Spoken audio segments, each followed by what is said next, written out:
JB Mpiana à s'imposer par rapport à la stratégie à s'imposer parce que le long de tout sur l'anayo JB a un disque dans le marché mais on peut pas concert mais tu vas au côté là autant comme on a autant comme ça bestrer nam les gars mikolo mais bestrer on a mon cher je te dis franchement que tant à boire qui en haut qu'il est ningana qui écoutez au moins mutunya sonda boda mapaza la liberté mutunya sonda na vie abota mapaza la liberté l'autre bête à l'isolo bi maison mère mais en forme des leaders laissez-moi te dire écoutez to bête à l'isolo forme ba leader to bête à l'isolo lelo écoutez mon na musique ça monde moins compliqué redi ça le bali kambo mingi na TV redi ami si poza la redi a beta ba disque ebele na biva la musique ça trop pressé a au mona te que na sima ya pali na ko beta pe 5 disques na zupela risalinga pe mutu na vie.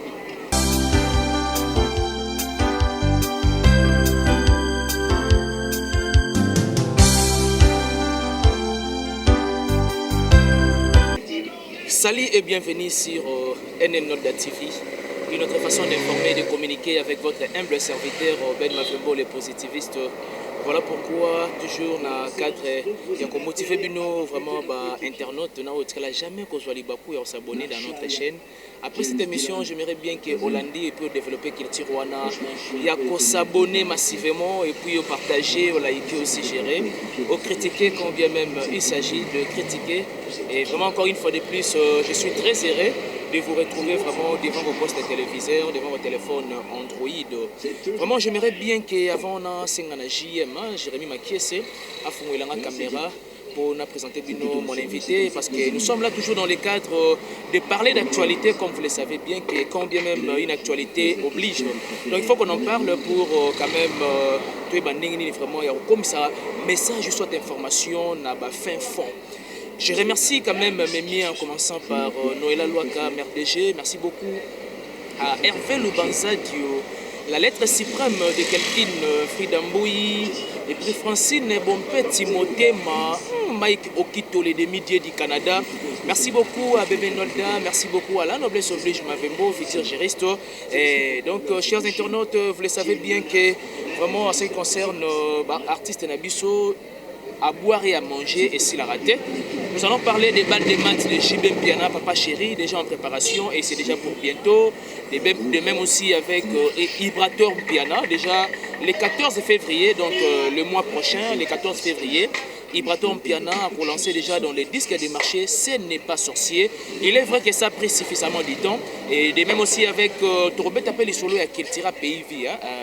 Les solos à Kiltira Pays Vie, il faut tomber de l'amour parce que toujours moins fuite d'informations m'ont à ce qui concerne vraiment des coachs ici à l'Inga qui a regagné.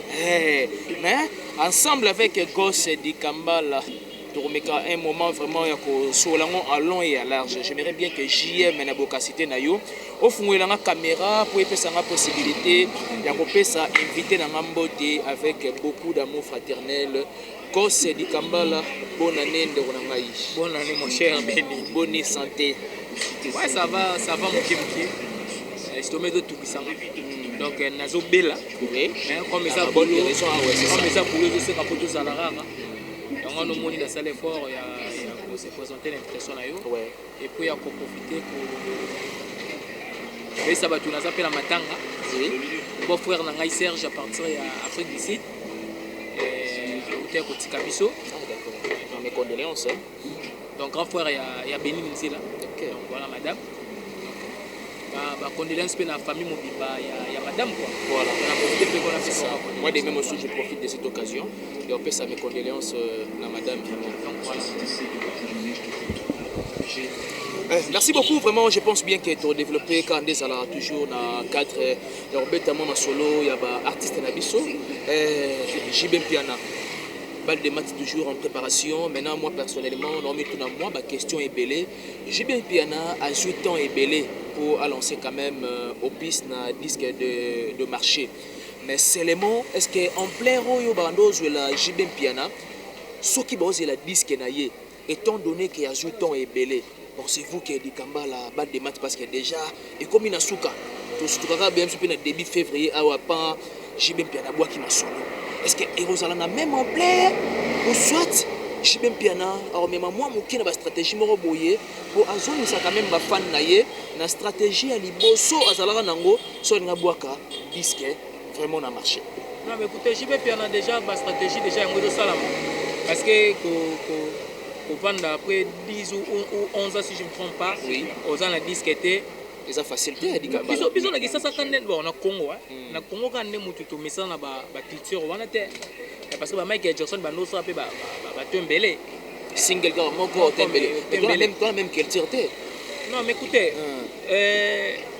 nani déjà yo so quand aux États-Unis azo beta disque na année moko 3 disques yo na biso c'est-à-dire style musical na bango na biso ce n'est pas pareil. C'est-à-dire manière où baba kumbela kandoule nani biso to kumbela kandoule ya ndenge moko te façon oyo ba lesaka ba fan na bango na façon biso to lesaka ba fan na biso na ba belle mélodie c'est toujours opposé di Kambala. Non mais JB Piana à s'imposer par rapport ya stratégie wana à s'imposer parce que le long de to solana yo JB azana disque na marché te mais obeta ba concert ba tozo kota abeta ba concert azobeta ba village temba azozo ba contrat ya ba concert belé azobeta dernièrement tagi na concert pas Chatiningo Bila premier citoyen de la ville donc ba contrat zoya mais sans disque c'est-à-dire que stratégie na wana mais contrat ya sans disque na contrat pendant que on a disque des marchés et ça va pareil hein.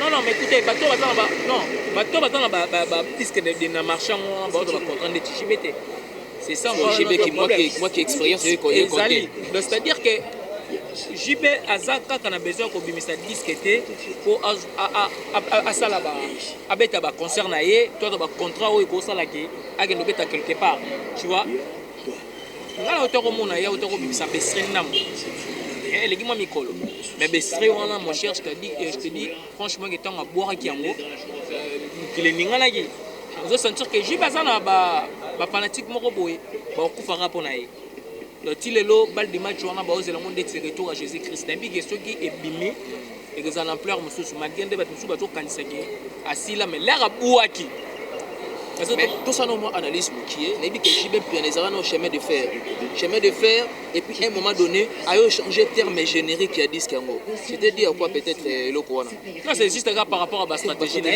par rapport à la stratégie vous savez qu'il y a que des imbéciles qui changent pas d'idée absolument donc JB Piana aza muto bani musique lelote il a tout donné la musique à Congo donc ce qui fait aye bien donc malamu et ça qui aye musique yango peut bien zomona et puis je suis sûr que ce qu'on a mis sur disque na ye c'est merci beaucoup Dikambala. Parlons maintenant de Cultura Pays Vie.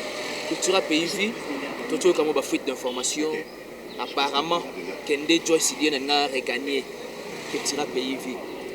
C'est quoi, on a payé, on a confié Cultura Pays Vie. Il est géré en gros. Comme ça, il est fait, c'est quoi, on a simplement le vie sage. C'est-à-dire, ah, Joyce, Koto yo Salaboy. Mais on a mis comme numéro 1. Est-ce que ça allait être une bonne option? Ou soit, les Indiens ont créé quand même polémique là-dessus. Et puis, apparemment, comme si, membre familial, il y a Joyce, il y a disons, il y a Viewazé quoi, parce qu'il est d'accord que ça les mabombo. Comment pensez-vous na quand même proposition il y a S-Grave? Non mais S-Grave quand Sali place à Dali à Paris voilà S-Grave babo nané na ye Félix Viewazé quoi ça premier musicien africain si je ne me trompe pas où il y a Sali livre les petits bonbons de la Chazesse était comme partout dans le monde tu vois donc c'est une personne à bas Sali comme naïa réfléchira toujours Aza Mouto réfléchira mingi seulement que l'air aligné a tiré l'amour Just Dena c'est par rapport à il a beaucoup réfléchi et ça là il a bamon bongoté avant d'aller à Tali au ngalon tu dis que Just a longa mon cal ouais ça pris du temps et puis kolonga et Just bien na ezakite que alongwa pe na ndenga bien oui na ndenga mabe parce que alongwa qui est pas osé quoi directement pas ennemi Azaki ennemi na direct non on mange pas les mots ça c'est que Koffi Olomide ennemi direct quoi attaquer ennemi direct ba ki bazalaki na vitesse siko baza mais wana ya longwaki yo nanga to yebi pourquoi ba longwaki pour qu'il n'ait pas profité directement il a dit tout simplement pour être déstabiliser culture pays vie ça c'est vrai donc moutoir le contraire aussi parce que wana culture zaki vraiment le colo au top oui au top donc ça penion soit na balanda voilà donc là on mona Jos bien na culture pays vite on mona du Cap la Merveille. Le message que moi couper ça ma directive. On a quand parfois ils ont. Selon toi ça allait être une bonne option ou soit parfois y a revoir. Non mais pourquoi pas? Vous savez Papa Lutumba Koufi atiki bana oke na maboko ya c'est qui encore Manda chante. Oui. Manda chante, il n'a jamais chanté na bana oke. Atikala ko betela oke jazz na bana oke te, vous comprendre. Mais yé pona yé amona yé mutu ko tambusa orchestre dans absence nanga. Et ça Manda chante et poser problème te. Manda chante le gars dans la tête na ya bana oke. El ngola accepter que non toki basuyo wana c'est que yondo l'équipe a tenu sauter. Mais ça par rapport à calcul naie, par rapport à musala naie, à mon avis, na maye les Jos peut-être à la musique, na koye ma peut-être Jos, so na che wana na ye mo na sima, et koye ko tombola peut-être culturel parce que c'est logo yae. Et na mutu moko te ko linga logo na ye, oye asali a nyoko mi pona yango pendant longtemps mutu moko ko busia mo na une journée. Omoni, donc c'est pour cela moni à préparer qui Jos parce que et moi le batté parce que Jos Ndaza extraordinaire. Non mais il y a Bandina bango quand même, abena bango tamulai. Ayebi moko na moko ya bana na ye parce que Jos bien na ça bana o ya bafu ya Félix Oise quoi. L'autre doit betali sur le Jos c'est par rapport ya Oise quoi ndenge admisi bango na monde la musique. Donc c'est évident que à ça la choix na ye ya bien obligé de contredire parce que parfois on a toujours dit que Oise quoi azara un peu moins na quel tir on a été européen ça bana na échange babima tout sera exemple moko lelo yo maison mère azara quand même fier na ferré azara quand même fier na héritier azara quand même fier na ba ndona biso mbwakanda nani kabose ba déplique ba fabrigas maestro bien que ba maestro peut ba umeli trop te ba maison mère et puis aller ba carrière solo de même aussi na quartier latin azara fier quand même na fali pour pas c'est-à-dire le monde en parle là il faut qu'on se le dise. Est-ce que Oise quoi azarana mwana moko to c'est-à-dire une fois bamoni ndenga zo briller ndenga zo pesa le meilleur et moko musicalement mais tout ça là toujours marche en arrière que tu wana za produit à Kiltira pays. Non mais écoutez omoni mutunya sonda boda mapaza liberté mutunya sonda na vie abota mapaza liberté. L'autre est à l'isolo, maison mère. Mais en forme des leaders, laissez-moi te dire. Mais écoutez, tu es à l'isolo. En forme de leader. Tu es à l'isolo, écoutez, mon musique est un monde moins compliqué. Musique est un monde moins compliqué. L'autre est à l'isolo, il y a des leaders. Ou bien la maison mère. Maison mère, l'élo. Autant n'y pas brigade. Oui. Bien qu'il y a eu la tourne à maison mère. Ok. Ouais. Autant n'y fait rigole. Autant n'y fait héritier. Autant n'y héritier. Mais il y a des sangaï. C'est tout la génération Wenge, Toche Peregola, oui. Adjani, oui. Babindombe, Lacoste, oui. Mabiala, Oria Chaki, Molokwe. Oui, je vois. Oria Bisangaï qui a resté dans combien de personnes? Bon, selon statistique Nangaï, je pense bien que au numéro 1, Toro a déjà fait Regola. Fait Regola? Oui. C'est toi na tolongo na fait Regola, ngala sauter na ngara moko pa ya Jackie mutabe taper musique ni Simba. Mais ngape na ko ba sa troisième personne reçoit Lacoste. Lacoste oui. Lacoste bien qu'à un moment donné dans les oubliettes, mais écoutez, il s'est fait violence quand même. Lelo OP quand même, j'ai un disque de marché. On comparer le Lacoste. Non, on comparer le Lacoste na Fabregas.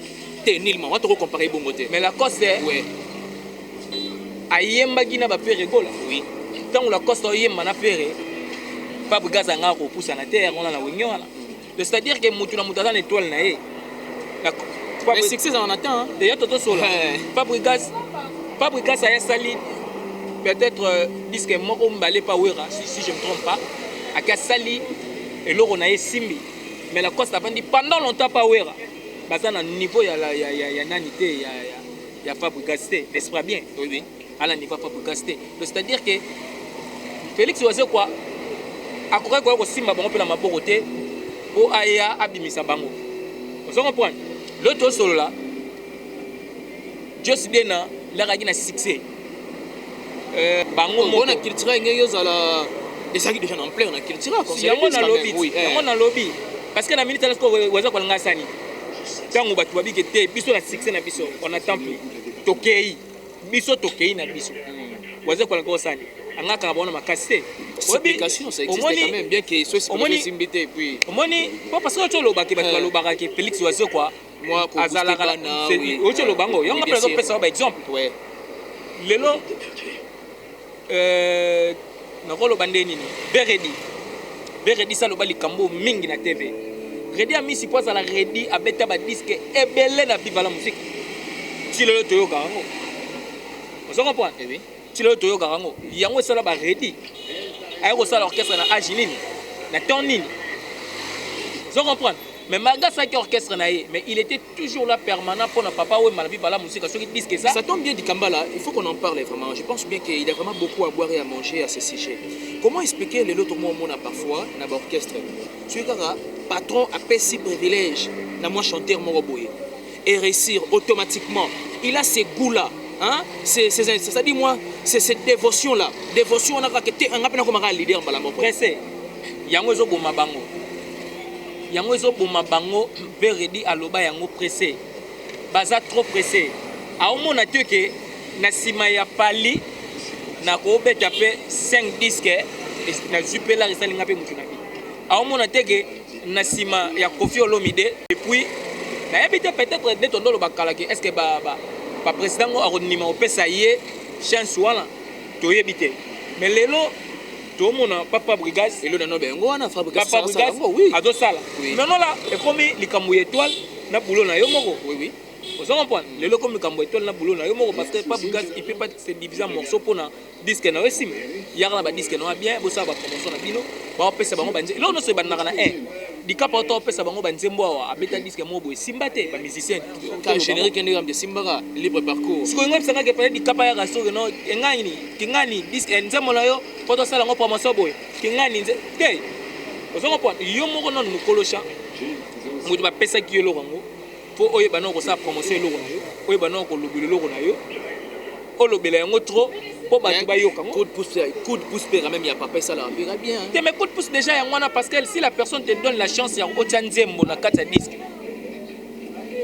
et ça déjà atindiki yo déjà pour ba pe ça orchestre là je te donne pas mais soyez déjà pesi yo yango que yemba pour ba yo kayo ça la nzembo bien et puis ça la promotion vous comprenez tant oya malé ba lo na chamoko lobo comme na deux chants no mo na maison mère ferré chacha moko lobby ferré na disque a tie deux chants lobby le lot ferré patron orchestre na vous comprenez avant de combien de temps permet na ouais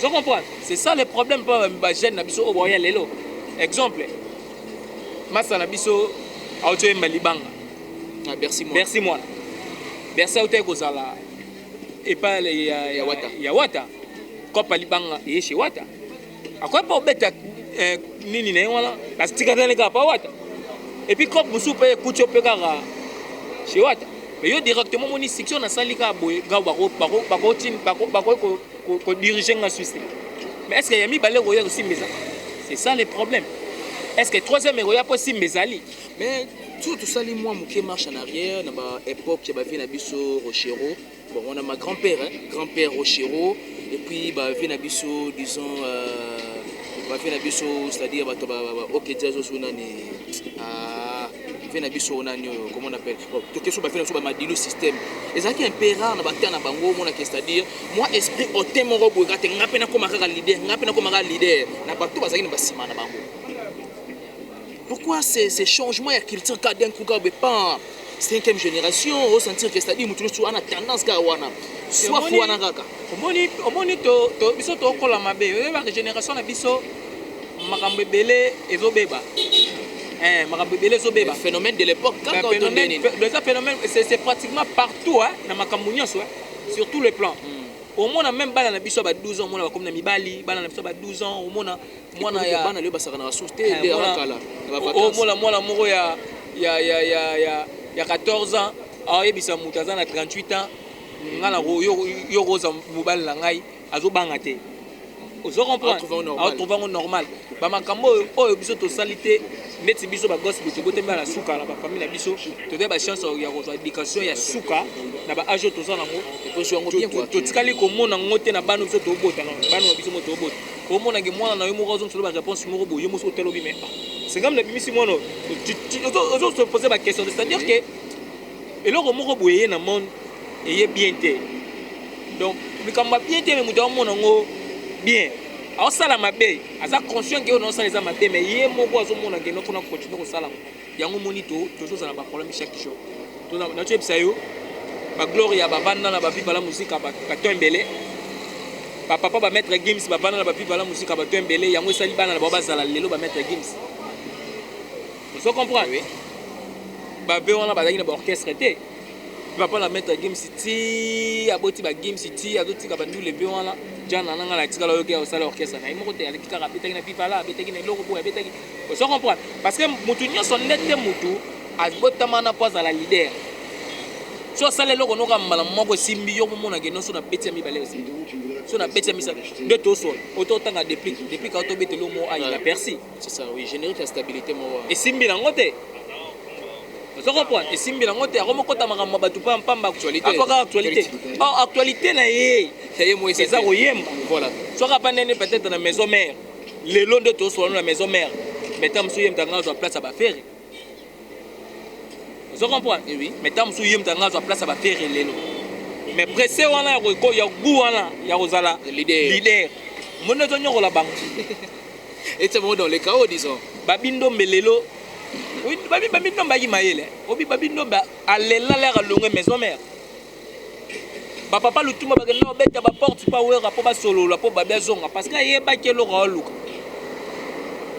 vous comprenez ayeba ke lo ko luka ayeba ke na nenge ngaki babi nanga so na za na maison mère longo na maison mère babi ndo moto yeba ki asa pilele tant wera ba ke ta zonga te vous comprenez il y a aussi des musiciens au bas intelligents et que non na saki mabe mo mais pourquoi ba ko limbisa ngate na za na orchestre parce que ayeba ke so na longwe et que poser un problème pour na stabilité on a zana vous comprenez mais ba jeune lelo bazana ngo pensa te bien zo mona ga lo na bete ke lo nga ba bini na ko beta beta wala ko beta beta zokate jibe bien na kutu papa chéri puis de 10 ans au disque zo bimate parce que zo linga sala mieux vous comprenez et puis des jibe on a déjà ba sema déjà makasi na musique na biso azo linga sala mieux puis je suis sûr que tant jiba obimise lo na ye pour y aura de la bonne musique.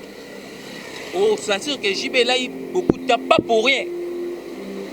Et absolument toujours c'est là donc balle de maths donc ils sont vraiment impatients na ba fani ya papa chéri et puis voilà mais tout monde que Ibratom piana pe akepeka na ba lignée ya nani ya JB piana ça dit que soit temps belé pour la sortie ba disque c'est bien quoi aussi ouais non c'est ça ka le 14 février parce qu'il faut lancer déjà un disque né ouais non c'est ça ka stratégie vous savez Ibrator c'est un jeune comme nous mais ayebi musique oui Ibrator ayebi ndule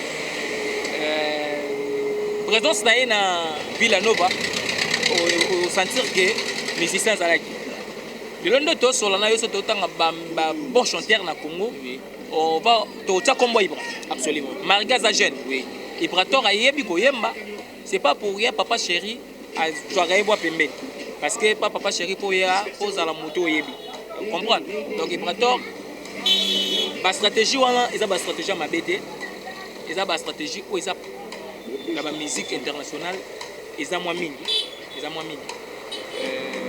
ba copier logo eza bien lelo tozo mona ngo mabe mais lobi malembe to bano mesana to yo comprendre que eza stratégie moko eza ma BT et ko tombola musique na biso ya ko beta musique chaque année au beta disque moko to mi balé c'est pas facile ko oyemba bat ba yoka yo ko lobiso yemba bat ba yoka yo suka na Congo lelo parce que musique on peut ndeko mo kende din pa et comment moi muke bafoué c'est ça yanga no moni ba fali bat ba comprendre ba obeta ba featuring na bato ya libanda et ko tsa ba musique na bango un peu partout azobe comme beta ba style nyoso zaka rumba te yango zo sala ba fali lelo donc voilà Bikambala to chité na sujet moko boye ça très délicat ce sujet ils ont vraiment créé beaucoup d'encre salive. Pasteur Deniles, Pasteur Denis Les, tout le monde qui avant les 18, il a antenne chaîne Moko Songolo Pakala. Il a dit tout ce qu'il pouvait dire concernant nos artistes. Alors que Bafere, Bawera et tant d'autres artistes. Okay? Silakala, les loyo, toi on attend Moussou. Attends, il va combo et et notamment, il prenait beaucoup plus Fali. Parce que Azosa a vraiment fierté et drapeau et Mboganabiso. Mais Pasteur Denis Les s'est allé au-delà de la plaque. Passez-moi l'expression. Déjà que Ndenge Sawana va faire à la 5e génération. Ouera Tikandoule. Et puis Ouera peut répondre à lui. Ça va même Pasteur Oueza que ba tretaka ba musique ba Fali ba Ferre ba Ouera ba Kofi ba Wasekwa ba Ibraton puis na babina filé ôté et ça va cher ba musique un peu profane. Mais comment expliquer aujourd'hui de réaliser le pasteur Denis Les que ça la analyse sur la musique où il y a bien profane et puis ils ont catégorisé bateau. Comment expliquez-vous cela? Mais Denis Les si ba la sabiso ka ke ba no ça va avancer na bango kala. Obi nzambe so nga frappé oyaya. Na mo ko no comprendre mambosa te. Senza manga mais ça c'est fort dit comme ça. Senza manga misa buzo nga misa lukuta na yo na misa bato. Buzo bana yo ndo bando kosa na kombo na ye. Oui. O bando saba manga mususu yo moko comprendre ngo te. Moi j'ai pas de problème avec lui. Na expliquer quand ne manga mbosa. Vous savez et puis bato belé va réagir pour na commentaire à pasteur Denis Le soir. Vous savez Kofi a auto beta na gaga a beti. Yebi a jamais Kofi. A uti ko beta bado et Betty, Kofi n'a fait rien mukolo. Kofi. Pourquoi yo lo bagé faire assez? Moi ni ba Denis Les ba lo ba la benga faire ce qui petit voilà taka asukila libanga moko di kapa bwa kai. Oui. Pasteur Denis Les voilà na trois chemins. Et puis c'est parti sur l'obscène n'importe quoi. Vous comprenez? Et puis c'est parti sur l'obscène n'importe quoi parce que ba faire rien ba pali ba même génération voilà. Lorsqu'on parle de la musique congolaise dans Minitsoyo, bah vieux Kofi Tolongola Bango parce que ça déjà fait si mingi. Bah jeune Obaoya, bah jeune Obaza, Obaoya mais Obaza. Ça déjà oui. Par exemple, s'imposer pour l'époque na Bango. Il y a Fali, il y a Ferrego là, et puis bah Ndorona Bango, bah Fabrigaz, bah Gaze, bah Wete, bah Innocent, bah Zana Sima Baoya. Vous comprenez? Bah Zoya, bah Zana Bazoya.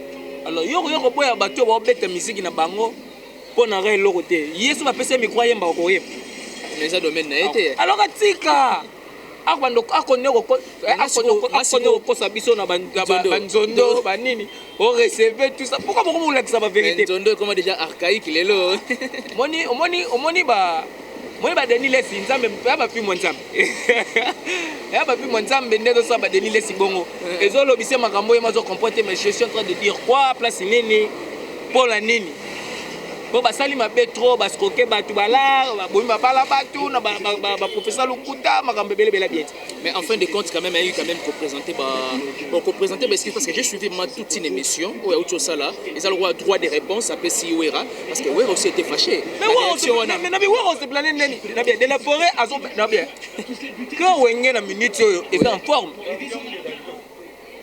vous comprenez oui quand wenge na minute est en forme mais babi 20 tonnes so Roberto Beta tapa trois côtés de disque mais écoutez notre yebisa lo formidable cas générique n'est pas qui mais quand même banzembo yoka to sola en plaire moins to sola Ouera n'a plus 20 ans Ouera za sona ba âge ba 20 ans te pour Lucas sa ba musique ba succès non Ouera beti asali ba succès bela beti ba double zénith beti aujourd'hui là to beta musique et stabilité faut pas na nga ba parler ba nini bon avant ba non ça la ngote non écoutez c'est ça il boulot na on suppose que non sur la ngopé mbongo non sa famille nyo se le carana âge père bandule bele ba beta on peut beti on peut ka sala ça pour la plaisir à se plaisir na ba tout présent en carrière vous comprenez mais ça la air moko boyota sur carrière te remonter la stabilité même na balle to monango bah Messi oui mon Messi a osé à Barcelone moi je te dis que soit Ken a compété peut-être na Chine rozongola msou fois 4 soit Keta msou na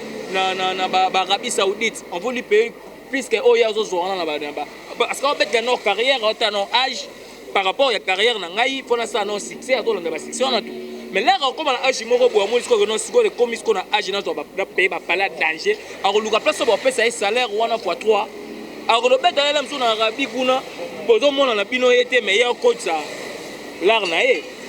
Vous comprenez? Donc ça des choses différentes. Quand oui, on s'en mandagu, on fait on s'en parler oui, mais na héros sur côté. Parce que na minute on n'engue ça pour calculer changer. Vous comprenez? Na minute on calcule changer. Ce qu'on calcule la confiance banda ko payer ba voiture il y a $300,000. Tant ça on s'en ba souster. À un moment là na place là payer car 300,000 pour coup pour payer on me parler pour la balifane. Vous comprenez? Mais fallait ça nous, fallait acheter voiture moi il y a $1 million pour monnaie gana zo rouler nango parce que ça est non jeune mais comme appelle âge moko boy fallait rolinga pe sou bakara ba 1 million te awata na sko ba lipanto na ngai pona pele bango lem sunde parler pour là ba ko kola baza na parler wana obi fait didi kinwani yo razo so didi kinwana kabela ki mutu moko 100,000 à comprendre de vie o te akoli exacte que didi ko ité mais généralement ou soit logiquement par là tout temps bazana ko tu jeune en luka beaucoup plus de coups assez stabilisé. Non, non. Qui a un âge quand même avancé. Parce qu'il y a un âge avancé, on suppose que ça dit organisme et l'embi. On peut se bon bien n'engagner. Au moins, les torabagènes, au moins, c'est un bien d'air au Luka. Si, au Luka, mais aux arabes plaisir peut belé. Oui, là, c'est. Aux arabes plaisir est belé. Là, c'est vrai. Au début, le neto solano ben, neto vaina yonganem na marié. Ngam na marié. Ce qui.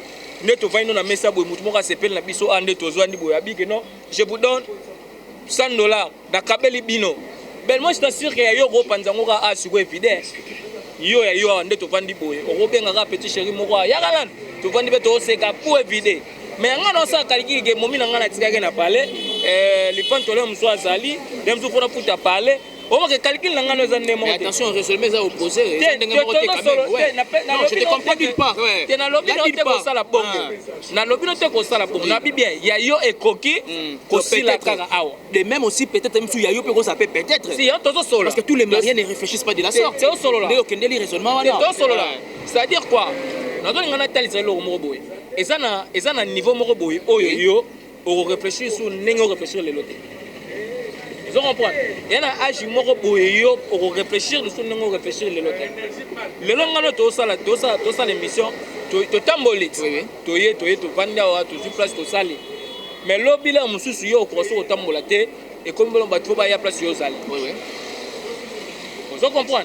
C'est par rapport à ça non mais quand c'est par rapport à ça.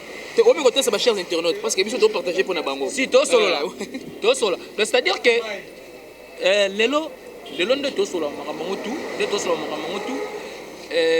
Denis Lessi, à la question d'un biso qui non, bané ko kosa batu trop, na bablo wana ba na TV na ye, balinga la na ye, donc ngani, nazolo ba no ba 3 fois 1 ce qui amène au lukuta. Ya ngona to mona lelo, so bana kini ba comprendre ngo de. So ba comprendre so ba porte to kangami, moya ko ba na ko luka ko so ba la ngoni ba no ko so. Ezatenda mona ba no ko na ba polémique ba ma musique yo. Ya ngona féliciter la ngai Pasteur Moïse Mbi alobaka na éclair azana emutu ayokaka ne fali pas d'hypocrisie akokosa te parce que attention na bino ayokaka na ndako na ngate libanda na oyoka voilà là c'est de l'hypocrisie tu vois azana raison le to c'est raison parce que Denis Lessi comme il faut na okaka lobio ba prophète de Kisasa bazalaka antata ye moko no prophète non oya na ko vous avez contradictoire hier moi comme ils ont compris mon cher oui non comprendre parfaitement on a vu pour la poste go to soit na yo na TVT mais na ba ka de vérité ils ont compris tant yo mo prophète yo mo ndole la TV o ma kiese na ebiso na mo na place to vandi chama ilo ba 3 fois après yo mo na TV mo zo lobi go ba prophète na Congo ba salaka te c'est ko ko sanani dire quelque chose et son contraire. Voilà. Vraiment, merci beaucoup Dikambala, vraiment de répondre à notre invitation. Notre témoin ici, vraiment, nous chitons complètement.